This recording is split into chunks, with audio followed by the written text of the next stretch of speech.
The immigration ad that they dropped. Horny for that ad. Same, right? I mean, this ad is just right in our erogenous zones. Like, that's a message we've been just like crying out for. Like, go on offense on this. Hello, everyone. This is JVL here with my best friends, Sarah Longwell and Tim Miller of the Bulwark. Yesterday, Vice President Kamala Harris was in Hotlanta packing a basketball arena and performing like the second coming of Barack Obama. Is that okay to say? Sarah, what do you think? You can say it if it's true. You okay. Can say it if it's true. Is it true? I mean, see, Tim like can't. It's like you asked me, and he just like can't deal with the fact. I'm sorry, that Sarah. Pause. Let's go to Tim first. Tim, what'd you think? No, Sarah, answer. Whatever. I mean, you don't need to be the second coming of Barack Obama right now. You just need to be the first coming of Kamala Harris, because she's doing her own thing and it is working. But I will say, when that hit the socials and I saw the sort of 360 of that stadium, I was genuinely shocked. And I gotta say about a few thoughts. One is, there's only so much any campaign can do. Candidates matter a great deal, because I'm not sure there's different people right now running the campaign. By all reports, it's basically the same team, but they've got a candidate who can pack arenas. Remember how they were trying to shove down these North Carolina rallies where, you know, they were, I don't know how many people were there, maybe 100, maybe a couple hundred. Did you see how Joey did in a rally yesterday? We're all supposed to be like, this is the great comeback. No, pack arenas. And she is. And you know who noticed that 360 yesterday? Who? Oh, Donald Trump. Donald Trump. Do you know? This is the kind of day. Donald Trump doesn't right. care about Nate Silver's model showing that Kamala now has a 42% chance to win or something like that. He sees video of an indoor arena packed, and that's what sets the hairs on the back of his neck up. Right? I think that's right. Yeah. Go ahead, Tim. Let Tim talk. We can get to me whenever. Explodes all over. We can get to me whenever. Not a big deal. Don't have anything to say on any of those topics. Megan Thee Stallion opened, doing body yada yada yada yada yada. Megan Thee Stallion. The Thee Megan Thee Stallion out of Houston opened up with doing a little body yada yada. What is that? I'm sorry. Is she a musical act? Is she a pop act? She is a very popular musical act. Okay. She was not the top headlining act at Coachella, but like right below, second level. 2 years ago, whenever I was last at Coachella, she. It's hard to see Megan Thee Stallion opening up for Joe Biden. And I will say to our critics out there, it is kind of hard to see her opening up for Gretchen Whitmer a little bit. I mean, maybe she would have done it, but like the way the coalition element of, you're in Atlanta, Megan Thee Stallion's opening, she's quoting Quavo of Migos. You just pretend like you know what that is. And she also has Jeff Duncan's support, who is like a family man at the country club, who wears a suit jacket to go to the country club and has multiple children that are dressed up in matching outfits. It's like it's a very broad coalition in Atlanta that is coming together for Kamala Harris right now, that I think is pretty noteworthy. And the campaign thing, I'm going to go into this a lot deeper, just kind of about what we've seen from the campaign. But just since Sarah brought it up about how it's the same team, I have no sources on this. I've tried. I've pinged a couple of the people I know on the campaign to see if they show me a little leg. Nobody's showing me any leg. They're all very responsible employees serving the boss. But it just smells like a campaign of people that had these ideas, had videos they wanted to put out, had tweets, had Trump attacks. They wanted to do it, and they just weren't allowed to do it, either because Mike Donilon was apparently approving literally everything that the campaign did for some reason, one old man, or because Joe Biden wasn't capable of delivering it, or something else was happening. But it feels like a team of people that is just unshackled, and so it is the same people, but it isn't, because they have a new palette to work with. Yeah, but this is what I mean about candidates really mattering. And let me just say, I had this exact same thought last night when they dropped the immigration ad, right? The immigration ad that they dropped Horny for that ad. insane, right? I mean, this ad is just right in our erogenous Your zone, video right? on this, Tim. Just pause 1 second, Sarah.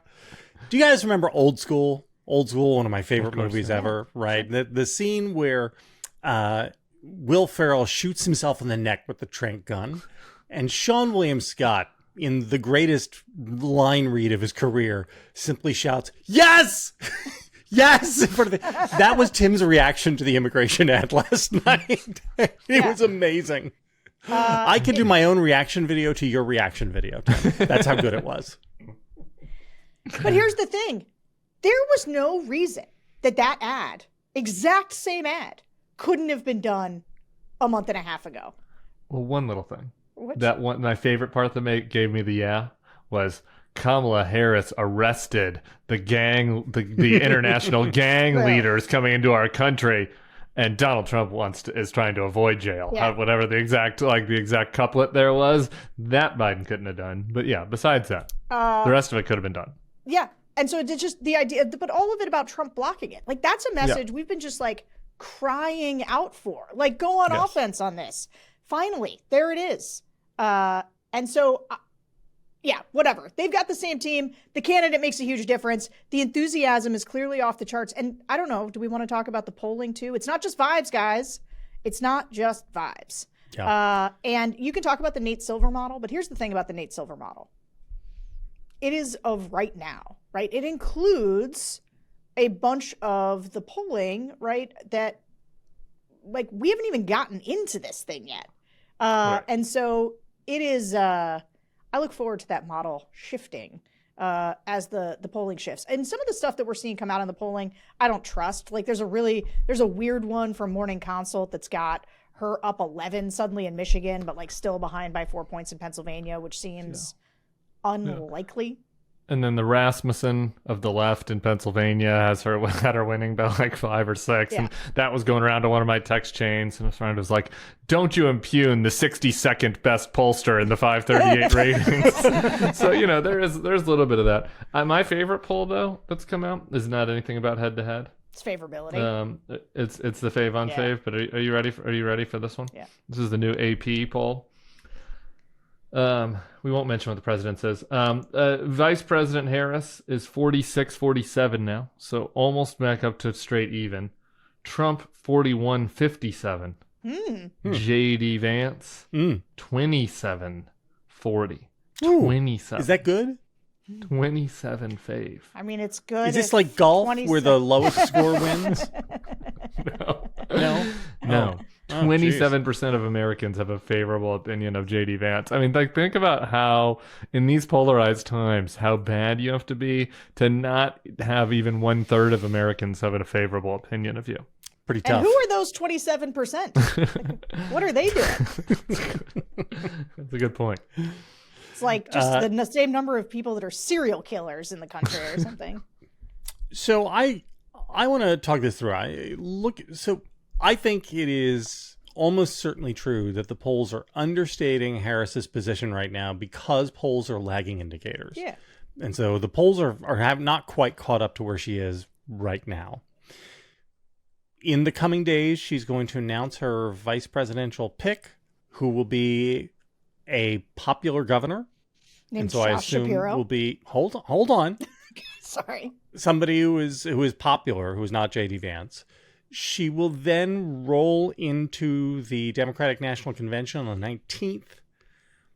By the time she's going to have good news, good things happening, pushing her campaign forward until August 23rd, at which point there's 76 days left in the campaign. Well, lots can happen. Lots of people are tuning in right about then. Sure. But my point is that, like, there's a lot of room here for her to explore her upside. Mm-hmm. And I think that's pretty encouraging. And she seems absolutely primed for the fight and ready to do this. I mean, she has played perfect baseball so far. I don't think she's had a single misstep. She has absolutely hit her spots. And I'd like to not have any other whites only meetings. but that's okay. Besides that, I just do wonder no more if whites people only meetings. realize It's that okay. Zoom actually has the capabilities to have men and women and people of all races on the same Zoom. Like, you can do it with anybody. So I like to joke about what the organizers do about like kind of Egyptians. Are they allowed in the whites only meeting? Or All the right, Portuguese? you know what, though? Are the Let me- Portuguese allowed in the whites only meeting? Or Wait, what were the rules? Did you see that there's like a meme going around from Christopher Moltisanti being like, I'm telling you, T, if we just do an Italians for Kamala, we can skim an easy $100,000 off the top. That's right. I want to defend this for a second, though. Okay, great. Please. Because it's not a big deal. It's not a big deal. I It's just, criticize. Look, I can't criticize help it. these things on Monday in my newsletter, in which I chastised all of the people who are being happy, and I told them not to be. It's not working. It's not working on me. On the other hand, these are genuinely grassroots adjacent kind of things. Sure. They are getting hundreds of thousands of people involved in the campaign. They are raising millions of dollars. They are getting voters registered. And they're attacking the battle space in a new and novel way. And all of that. I don't think whites only meetings are Yeah, I technically don't new know. and I think novel. it's I think different. that's We've a never tale had as old as something time. like that before. No, but you know what I'm saying? Like, this is just as a vehicle. Fine. This is. They would have raised money anyway. This, I guess my only point is... Sure. Yeah, because I've had many people have already... So we shouldn't just waste too much time on this, but many people have already been making that same defense to me, where they're like, Tim, why are you so mad about this? They raised $4 million. Like, Kamala is raising money hand over fist. Kamala just appearing somewhere. It's just like one of those like things at the sports games, like the money cannons. She's like, they could have had an ice hockey fans for Kamala thing, and it would have been like 30, snake enthusiasts for Kamala would have raised $1 million. Like anything that they do right now would raise $1 million. Okay, so it's fine. I agree. It's great that they raised $4 million. I could have raised $4 million holding a gaze for Kamala. Anything, So it's just okay. It's great. It's fine. It's whatever. It's not a KKK meeting, which is a general rule. I just think it's not. Let's just try to not have whites only gatherings and just try to de-emphasize identity stuff just a little bit. I do think I want to just lightly make fun of them, but also let's not. Donald Trump at every one of his rallies has people standing behind him with blacks for Trump, women for Trump. Yeah. At some point we became this very stupid identitarian segmented society, and as a political matter, as somebody who runs Republican voters against Trump, right? We're all figuring out how to have these micro tribes that are part of the coalition. And so I will defend it sort of on those grounds, but it's also, just a smidge. It's a smidge. Concur. Trump is bad. Yeah. And it's a great point to circle back to JVL's point. If you're like, man, we're 9 days in. Like if you would have come to us in the 2 weeks ago's podcast and said, Kamala Harris is going to take over. You're going to do a next level in 2 weeks. She is going to almost have totally erased Donald Trump's lead and be moving ahead. She'll fill a basketball stadium with Megan Thee Stallion. And the biggest complaint that you're going to have is that she held a whites only Zoom. I'd be like, she didn't even hold it. He didn't hold it. That's true. That's true. That's a good point. Her fans. The biggest mistake is that some of her fans held a whites only Zoom meeting. And I'd be like, great. That's amazing. That's great. The campaign side of it has just been... And the messaging, which takes us back to the immigration thing, the clarity with which they seem like they're in this thing to win it, on the pivot, on that she's just like, yep, nope, don't care about single payer healthcare or fracking or gun buybacks anymore. Not doing that. Sorry, that was in the past. And oh, by the way, also I want to put a bunch of money into the border and stop the fentanyl crisis. And it's Donald Trump that was the one that killed that. And I'm just going to give speeches where I don't even mention Joe Biden, and I'm just going to talk about the future, not the past, and this old fat fuck that I'm running against and challenging him debates. It's all like, yes. You're crushing this. In it to win it. In it to win it. Love it. All right. Today's episode is brought to you by Boll and Branch. If you ever found yourself tossing and turning at night, unable to fall asleep because you're just too hot, then you need Boll and Branch sheets. Boll and Branch is here to help you never sleep hot again, with sheets that are woven to allow airflow and feel cool and crisp to the touch. Perfect for sleepers who run hot. They have amazing options for hot sleepers. Choose from a 100% organic cotton percale that's made with naturally cooling weave, or their linen, which is made from European flax to be light and airy and softer than soft. Boll and Branch sheets fit the deepest of mattresses and are labeled with a top and a bottom tag to make your bed easier. Best of all, they give you a 30-night worry-free guarantee with free shipping and returns on all U.S. orders. That's nice to have, but you're not going to need it. You're not going to need to return it because they're great. They're great. I sleep only on Boll and Branch sheets anymore. I am a sheet snob. I have had a journey with high-end sheets over the course of my life. And silk, my previous rubber, rare fabrics from leather. But my previous favorites have now been pushed to the back of the closet. Sheets? And no, that's the joke. Just checking. Point is, my previous favorites are all pushed to the back of the closet, and I only do Boll and Branch now. And this is a subject and a product class which I care a very great deal about. They're outstanding sheets. Get your coolest, most comfortable sleep with Boll and Branch. Get 15% off plus free shipping on your first set of sheets at bollandbranch.com/nextlevel.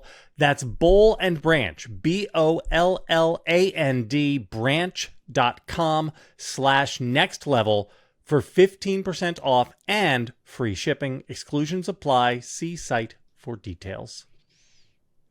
Hey, while we're doing promos, we should also promo to all of our fans who watch us on YouTube. And maybe you're not a fan, maybe you just watch it.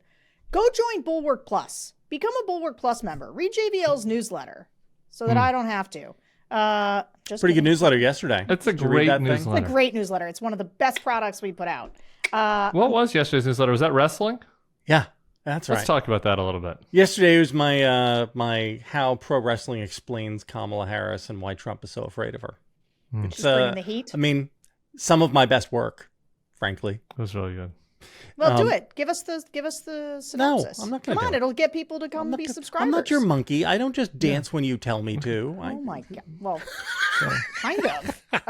Just all right. tell us about the so you can go to the bulwark.com/free trial if you want to know why Kamala Harris is just like some wrestler from 2013 I've never heard from. That's it. That's all you need to know. The bulwark.com/free trial to learn about how Kamala Harris is like some random wrestler. Okay. It's great content. Look, it's a very, very good essay, frankly, and people should read it.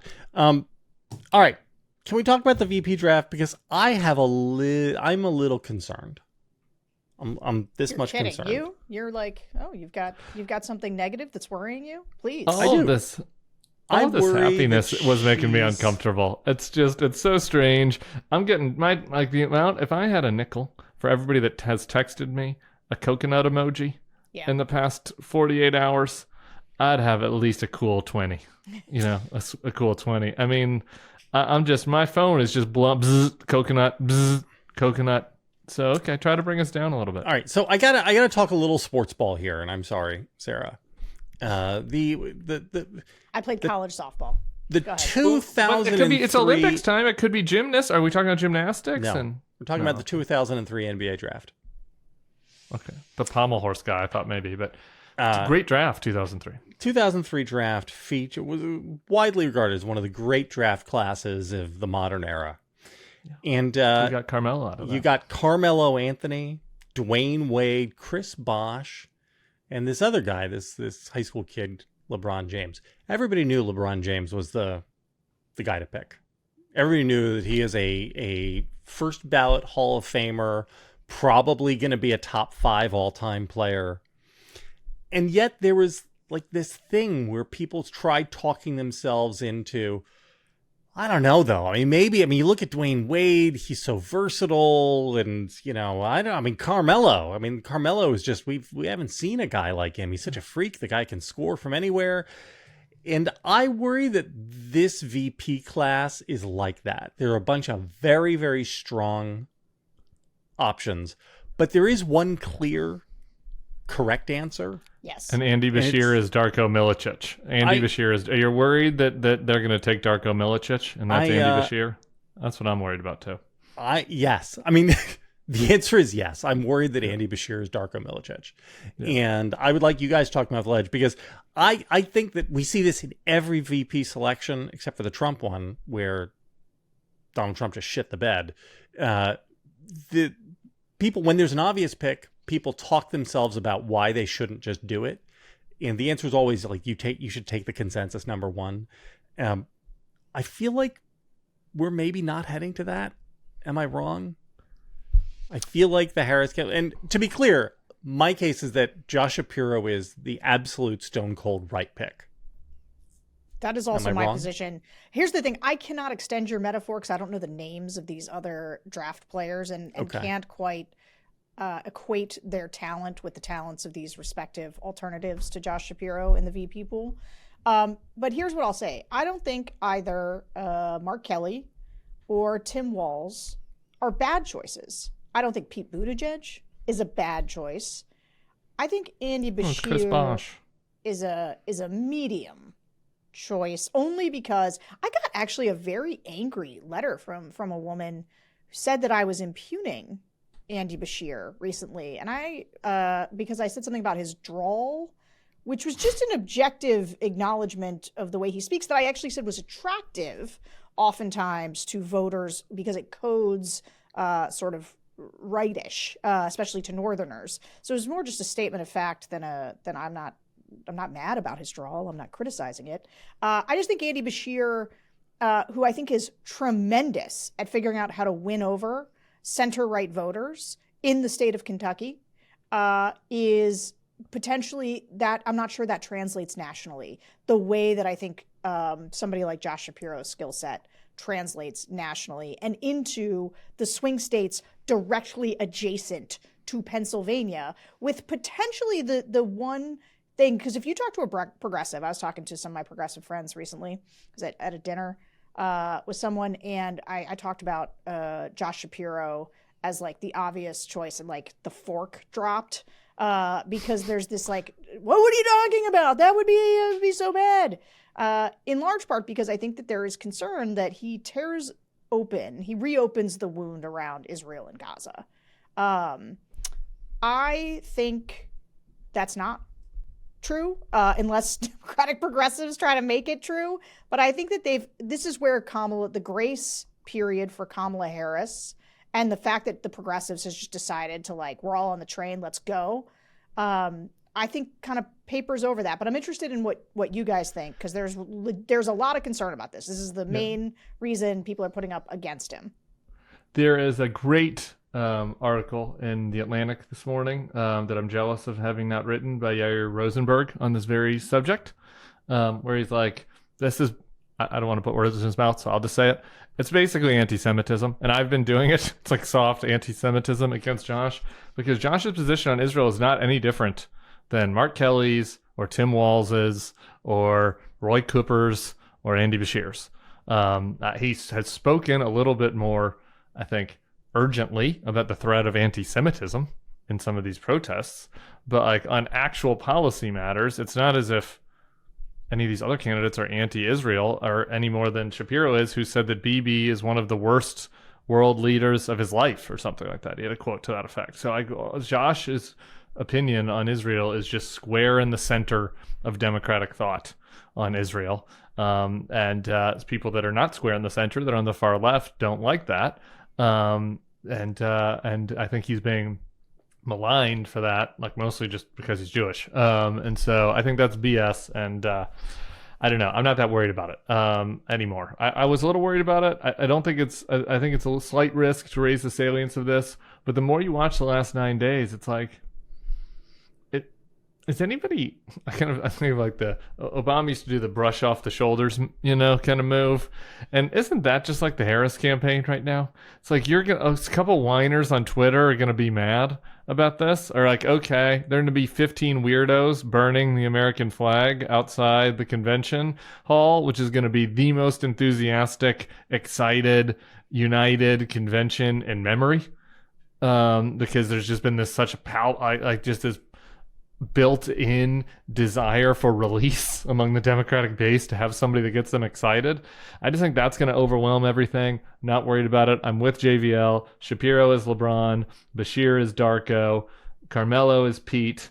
Mark Kelly is Chris Bosh, and Tim Walz is Dwayne Wade. I think it's very obvious that that's who each person is in the analogy.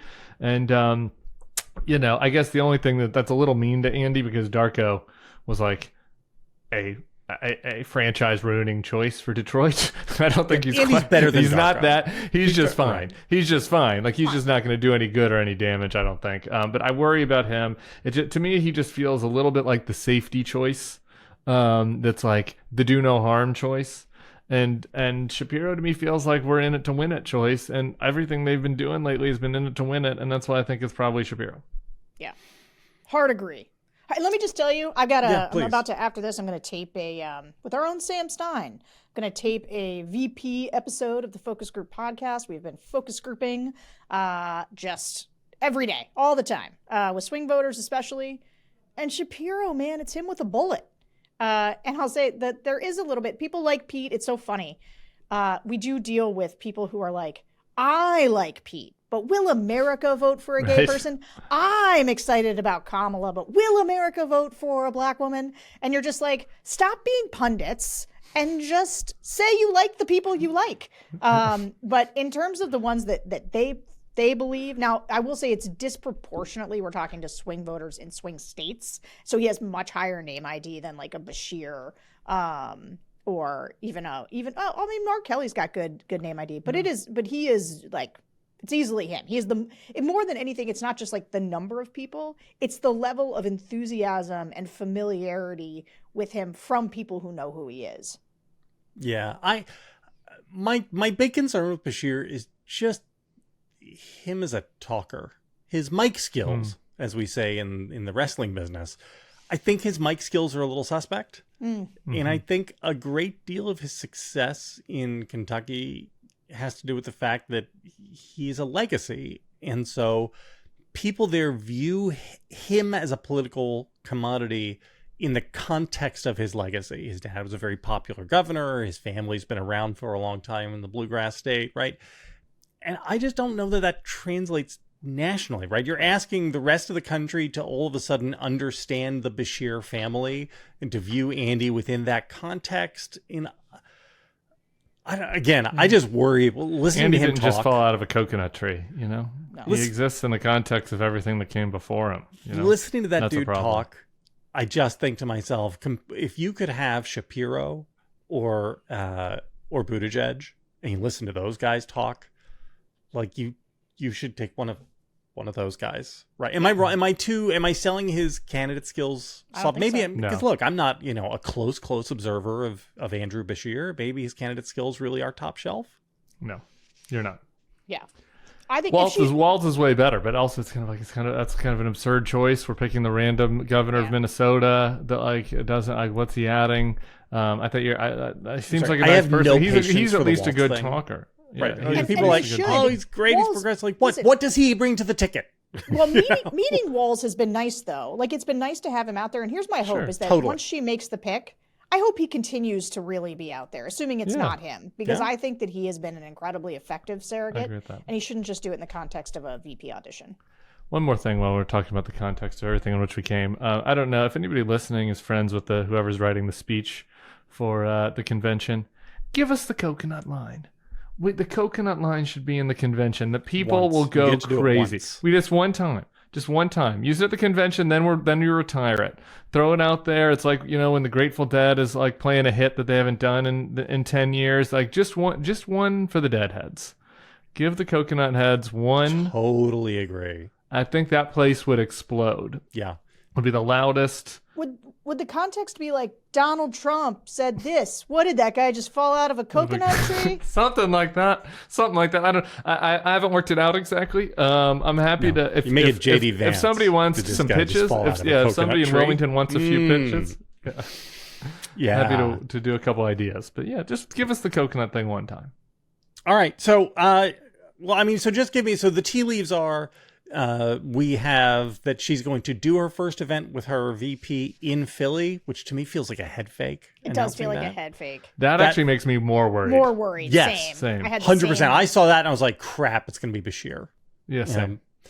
And then the background Can I just say, report- though, Yeah, go ahead. it would be mean to Josh Shapiro to announce I think the somebody really else. thing, here's what really happened, and I don't know if they didn't think about it or if they did. You know, a lot of times you're in these meetings. I've been in these meetings and presidential campaigns, and it's like you have to make these fucking all these random little decisions all the time, and you don't exactly know what people are going to glom onto.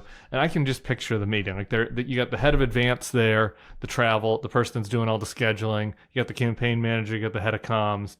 You're like, okay, we're doing the VP rollout plan. It's like, all right, well, what are we going to do? And it's like, well, the head of advance is like, all right, here's my plan. We're here in Delaware, right? So we'll just do the first event right there in Philly because it's a swing state right there, you know, and then we're going to go to Savannah, then we're going to go to whatever. And then the comms guy raises his hand and is like, do we know who the VP pick is yet? They're like, no, we don't know. And they're like, well, isn't that a little weird? Because if it's not Shapiro, it'll be kind of weird. Then they all dance, you know, talk around it for a second. They're like, yeah, I guess it'll be kind of weird. But at the end of the day, is it that big of a deal? No, probably not. Let's just stick with the plan. Like, I literally think that is what's going on. I hope that's what it is. I do not think it's any. I think it was logistical. The campaign is based in Wilmington. It was a logistical thing. It's a Twitter obsession and a podcast obsession. I could be wrong.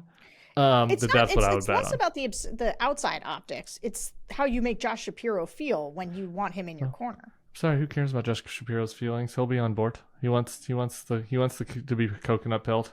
Okay. We're going forward, Sarah, not back. We're not mentioning Joe Biden anymore. Hey, he's speaking. I'm sure that hurts his feelings. What do we think him speaking the first night of the convention? Is that let's get the old man out of the way? For sure. Yeah. I would have done it. My plan. And it's great. My pitch on that was he should have spoken before the VP pick on night 3 to just give the VP a little juice coming out of the rambling Biden stem winder. Then the VP comes out there and you're like, whew, I love Andy Bashir. He looks great. That's what I would have done. But okay, but you know. No, I think it's first day's fine. My biggest complaint about the leaked thing is that the Clintons are speaking. Why are the Clintons speaking?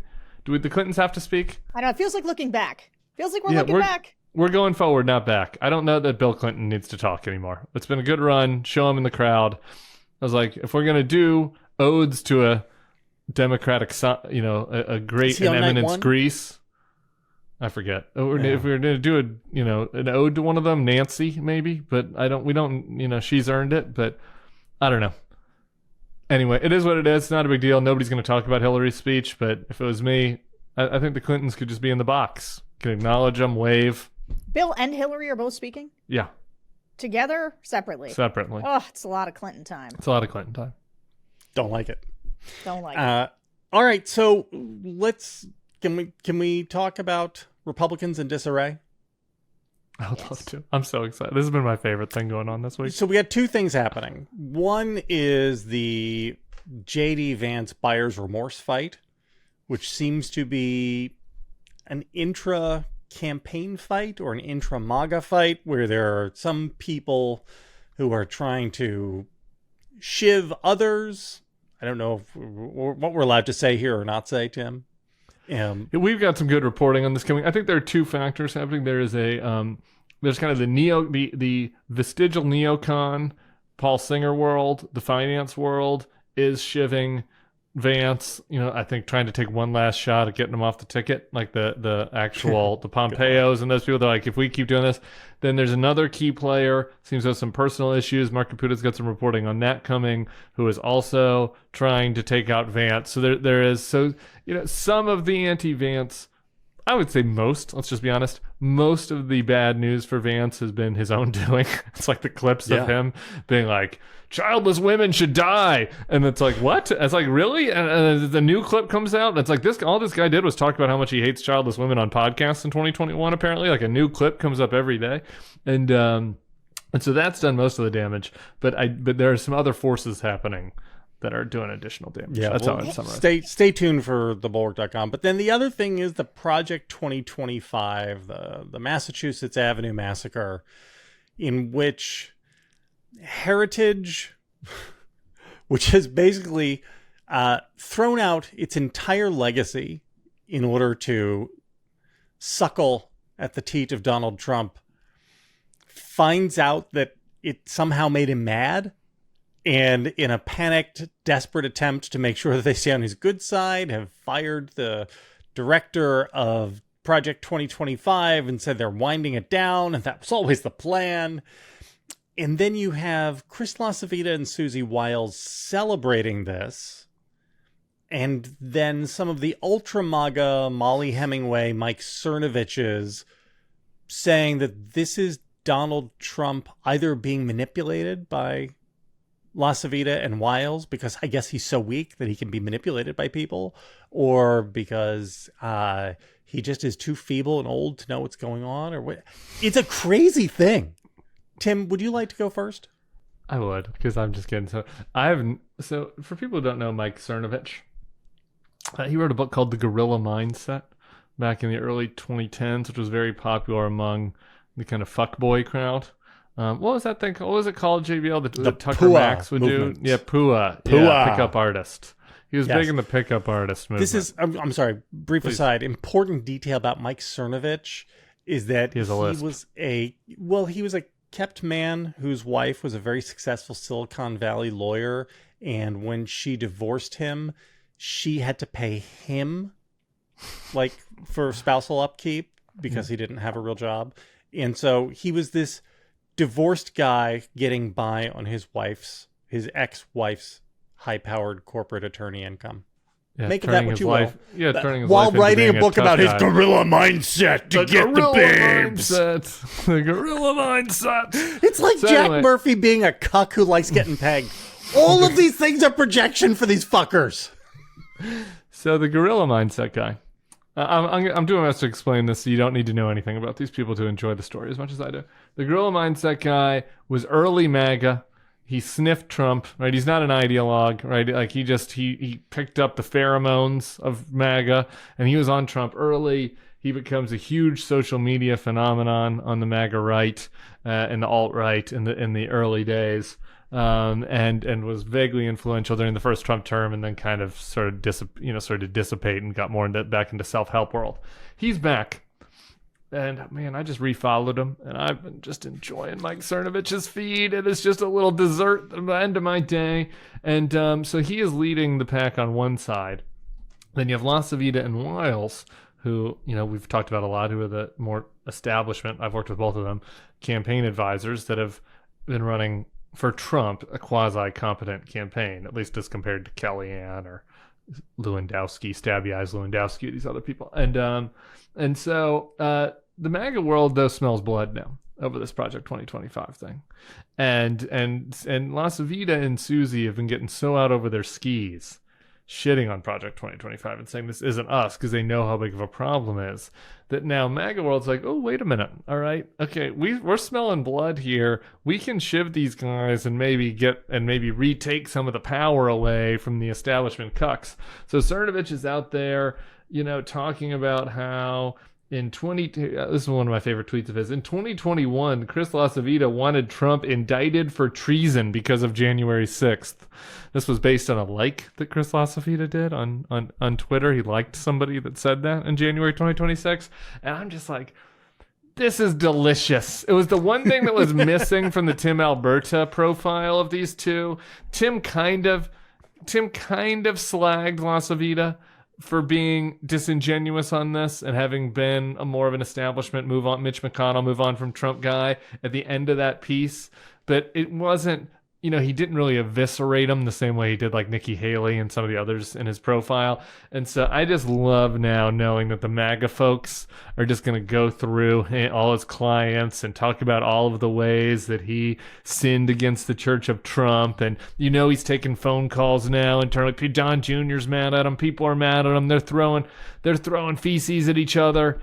And it was just like a month ago where everybody's talking about how great of a campaign it was, moving on all cylinders, just a professional op now over there. And it's nice to see that we've reverted back to their animal state. Sarah, can I prompt you with a Molly Hemingway tweet? Molly Hemingway tweets out the Trump-Vance campaign statement on Project 2025's demise. And Molly says, Trump world bows down to left-wing media lies and keeps signaling he doesn't want his most loyal foot soldiers, who kept with him even when very few others did, or their conservative ideas in his next administration. Period. Interesting. Period. That's a Molly specialty. Interesting. Interesting. So this is the best, but here's So does that mean she's not going to vote for Donald Trump then? No, she'll vote for him. But here's the fight we get to, I think, help along, and it is by doing this. When I talk about offense and I talk about wedge issues, this is exactly the right one. They are trying to run from this. Trump is trying to run from it, and it is our job and everybody's job out there. You want to know how you can help? Go look. J.D. Vance, he wrote the foreword to the book authored by the Heritage guy about Project 2025. Everybody associated with it, not everybody, but like lots and lots of them in the Trump administration. Okay.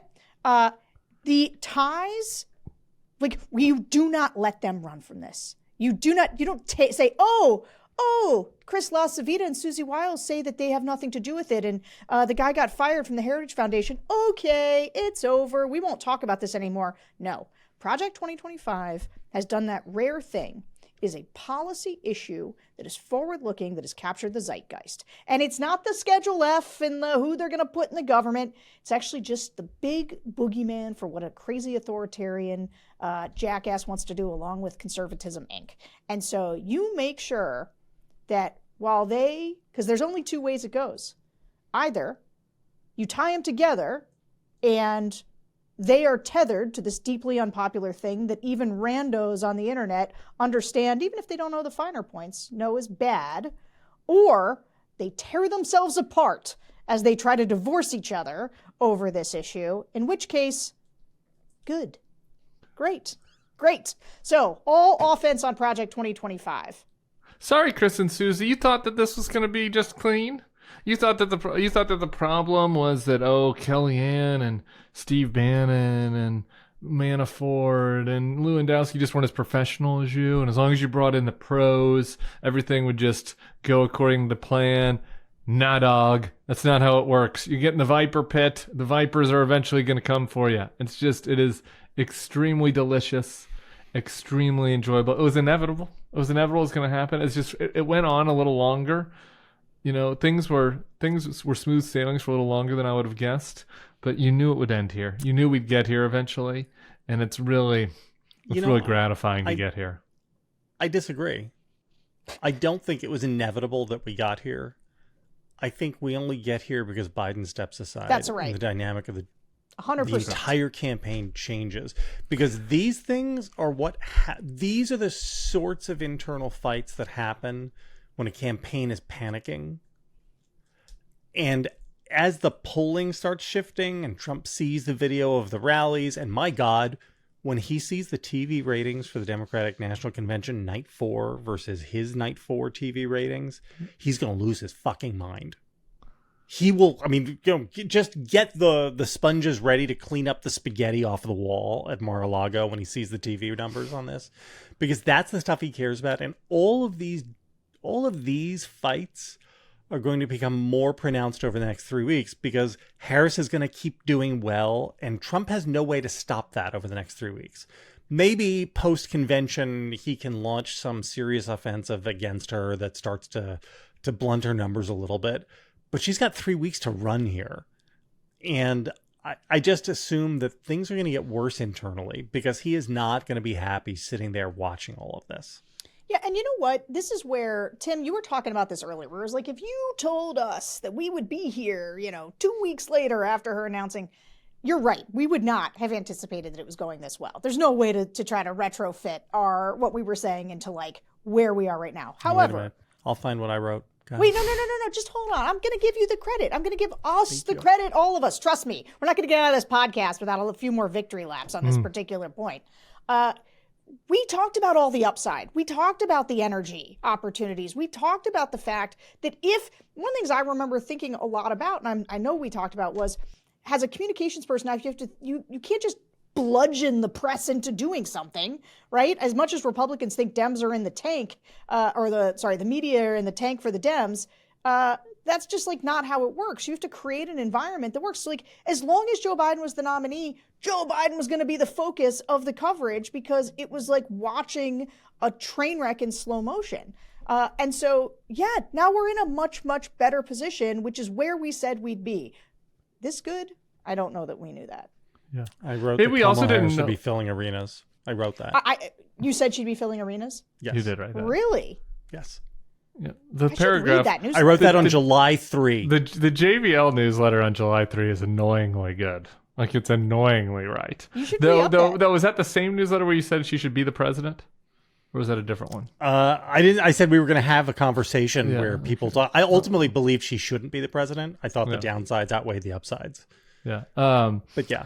The other thing that I think as far as things going better than expected, just one more thought circling back to JD, is we also knew that he would be a bad pick, but he's been so much worse than expected. And there's this funny thing happening online, particularly Ben Shapiro. Ben Shapiro right now is so annoyed that Kamala is getting all this positive press, and he just won't stop. Like in any social media on, I'm getting fed Ben Shapiro things where he's like, she hasn't even taken questions. Like, the media is just being so nice to her. She hasn't done anything. And it's like, well, okay, yeah, that's true. She has some more hurdles ahead. But JD Vance also. It's not like JD Vance has been put in a lot of tough interview situations. Like, JD Vance. He did the one with Daddy. He did the one where he sat next to Trump, and Trump sort of like low level insulted him by making it clear that he hadn't read his book and had no idea what it was about. Yeah, right. He did those. Yeah, he did that. And then I watched him last night. I watched back to back Kamala in Atlanta and then JD in Nevada. And like, he's so bad. He's so much worse than her. And that is all part of this. Like, people said that she was bad. And I didn't really think so. I thought she's been better than I expected. I always said she was like kind of okay, like pretty good. I went to her.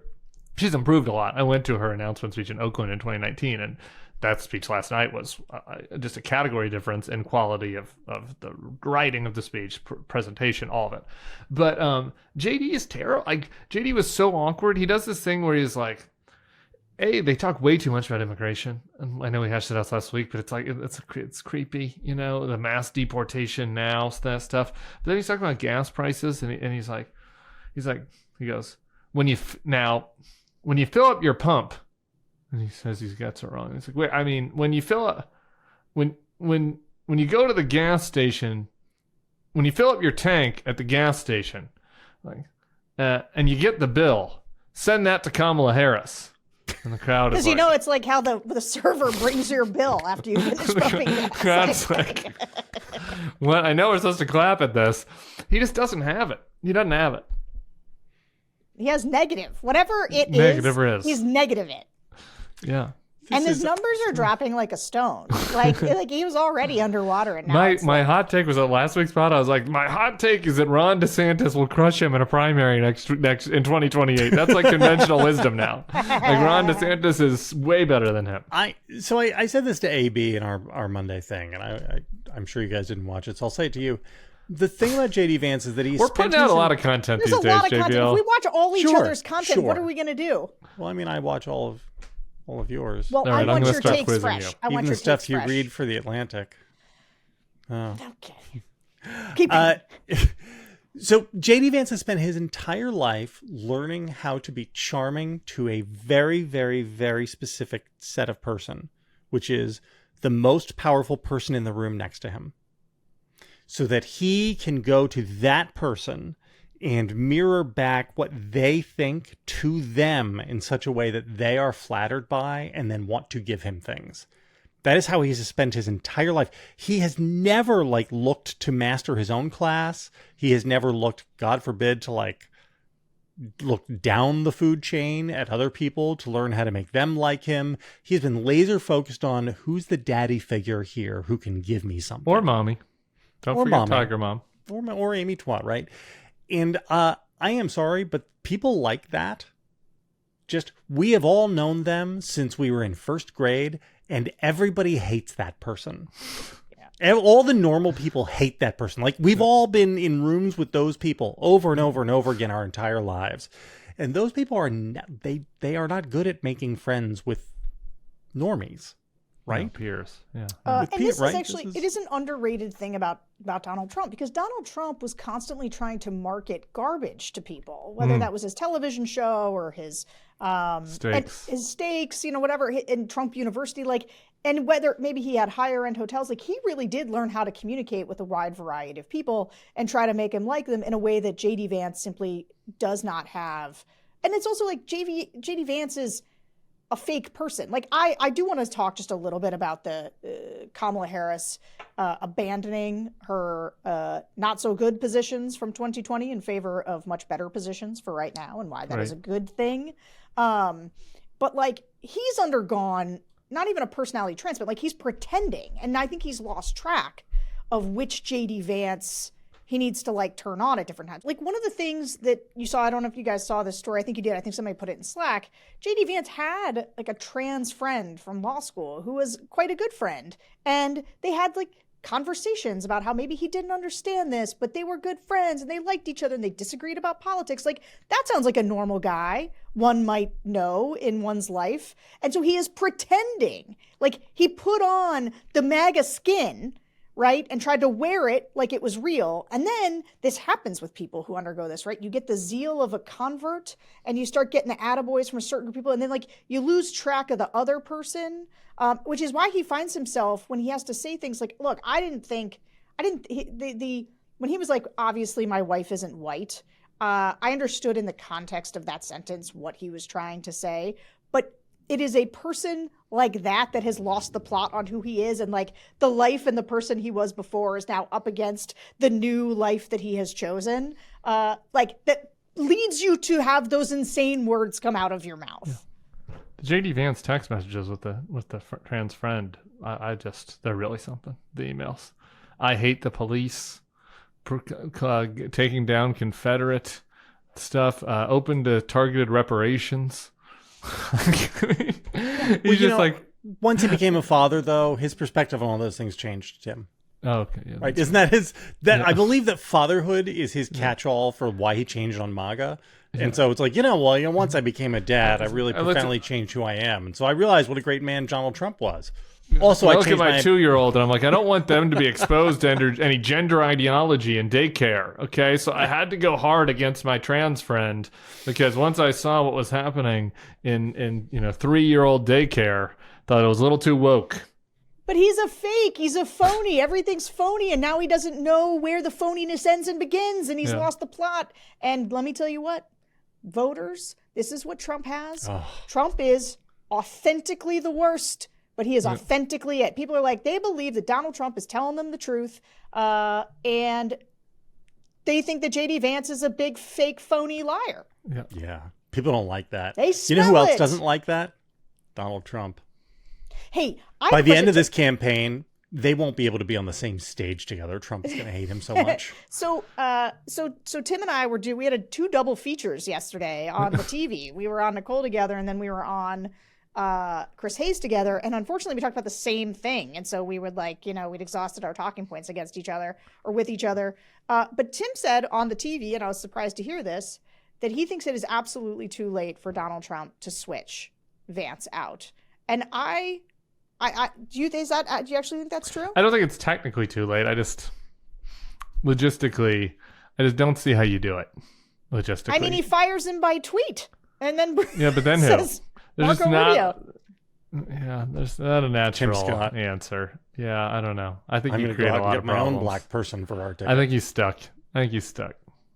But we should think about it. He should think about it. Whatever, do it. Give it a try. I think he's stuck. This is the best of all worlds, though, because he'll keep him, and then he will regret keeping him, and it will eat away at him every single day. Every time he looks at Eric and Don Jr., he's going to think about JD Vance. Yeah. Every time he sees anybody with a beard, he's going to think about JD Vance. It's just going to be picking at the back of his brain, and the resentment is going to build, and it's going to be amazing, because at some point,